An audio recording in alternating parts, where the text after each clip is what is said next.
Hello everyone, you are watching Average Joe Video, and today I am going to go over the oil change procedure for the Honda HRX217 series mower. This particular unit has a Honda GCV200 engine. So we have finally reached the 5-hour mark, and if you recall, I had the initial videos up regarding the stop sale notice. I did get my mower back from the dealer. I have not had an issue in the last several hours that I've put on the machine since it was returned to me from repair. So we're going to go ahead and we're going to do that 5-hour oil change today, and I'm going to walk you through that step by step. It's actually very simple. Anybody can do it. Okay, so the first step in performing the 5-hour break-in oil change is to warm up the engine. Now, I want to make you aware that the method I'm going to show you does not really require any special tools. If you look at other videos, you will see that a lot of people use a vacuum pump to be able to vacuum out the oil. And while that might be more convenient, most people don't have one of those sitting around. This particular method is going to be simply us tilting the unit and draining the oil out of the fill hole, which is obviously an approved method from Honda. So we're going to go ahead and warm up the engine for a little bit, and that way it's going to carry the contaminants and flow more easily, and we're going to perform the oil change. So let's go ahead and start it up.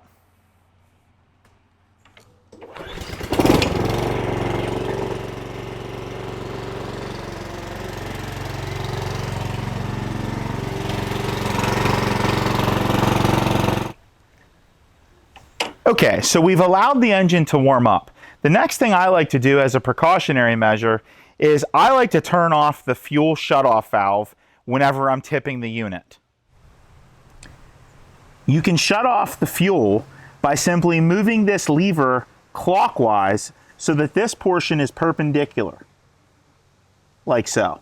And again, I just do that as a precautionary measure before I start tilting the unit.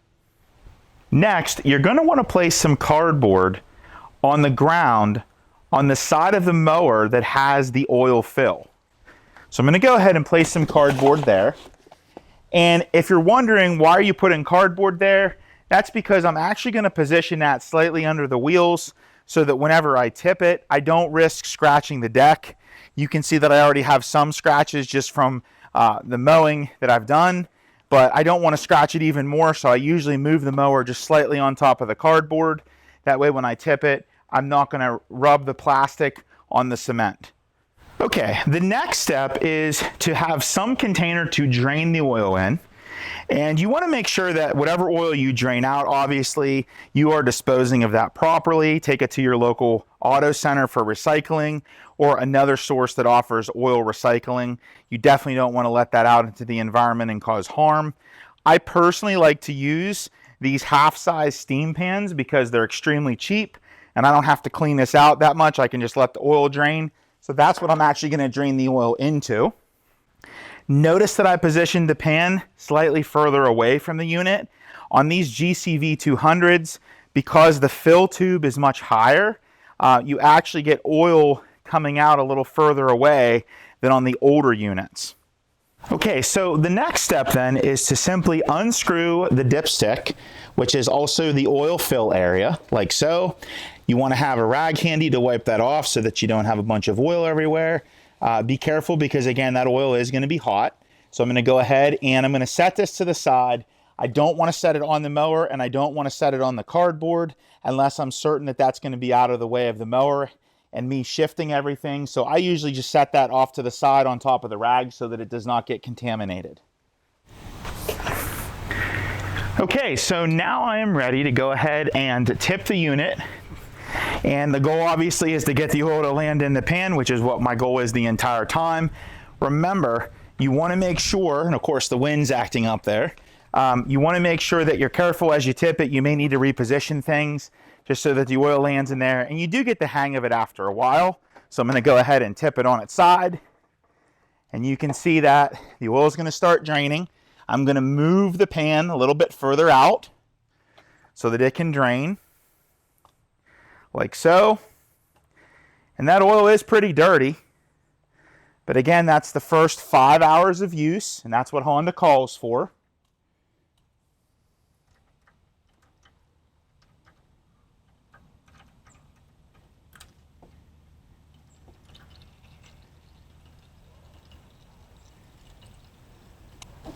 Now, once it starts to get to a slow drip, a technique I like to use is I like to tip it back up very quickly, and I like to give it a second.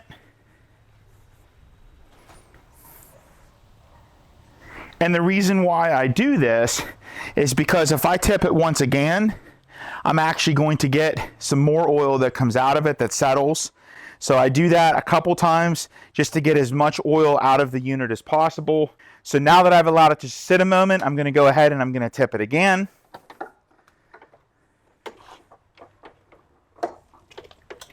And you can see, look at that basically that gulp of oil that came out of there again. So I usually do that a couple times. And one thing that you're going to notice is if you don't do that, there's going to be a variance in how much oil that you add to the unit. And I'm going to talk about that here in just a moment.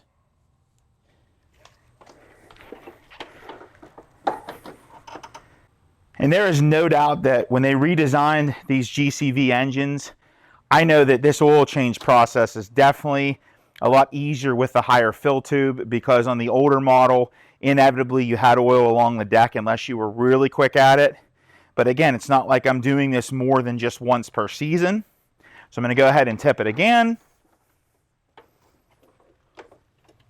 And you can see I got another gulp of oil out of it.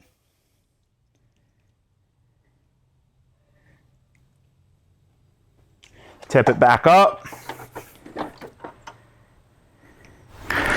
Okay, and what I like to do is I like to actually take care of the old oil first.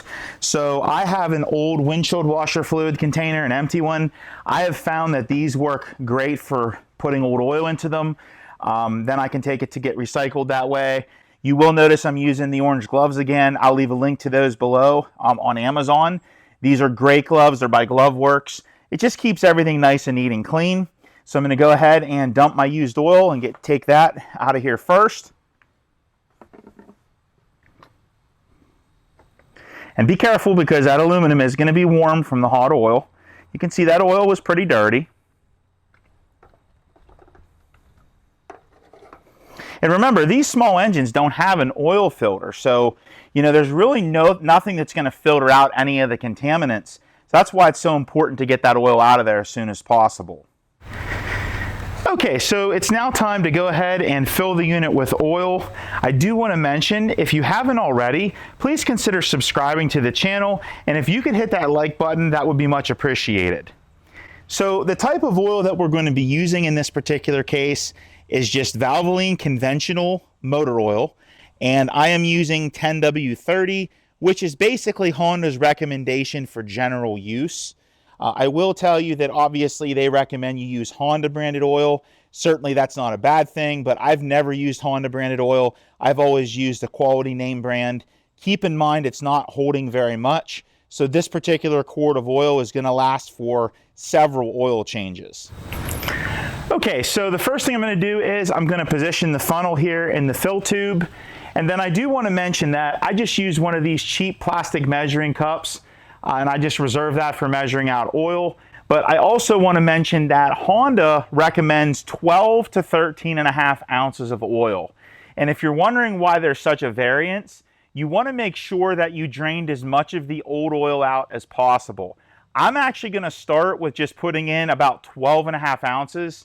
I'll have to eyeball that half of an ounce as I'm measuring, but then I'm going to go from there. I would avoid putting 13.5 in to start with, because one thing you don't want to do is overfill the engine.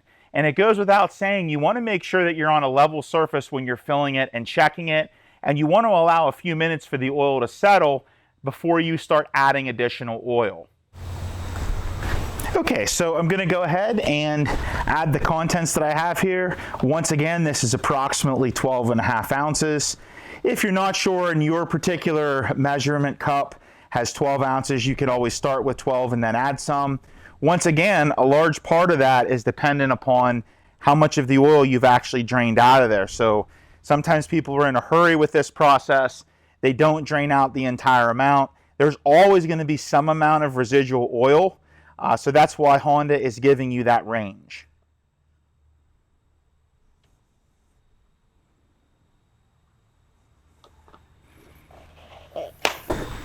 Okay, so now that we've allowed a few moments for the oil to settle, and remember, you do want to make sure you're on level ground, and you should make sure that all of the height adjustments on your wheels are at the same setting, so that way the mower is as level as possible. We can go ahead and take out the funnel, and we're going to take the dipstick and we're going to place it down into the fill tube. Remember, you do not want to screw it in. In fact, there's even a decal on the side of the engine that tells you not to do that. It shows you the proper way. So I'm going to go ahead and insert the dipstick, but I'm not going to twist it in. Then I'm going to remove it and I can check. And in this particular case, it is actually perfect. And I'm going to go ahead and bring that in closer so you can see.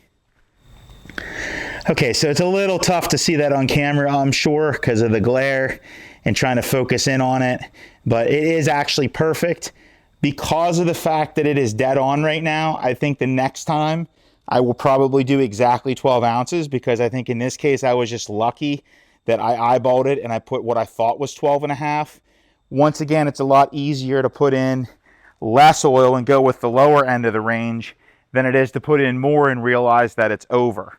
So at this point, I can go ahead and screw in the dipstick.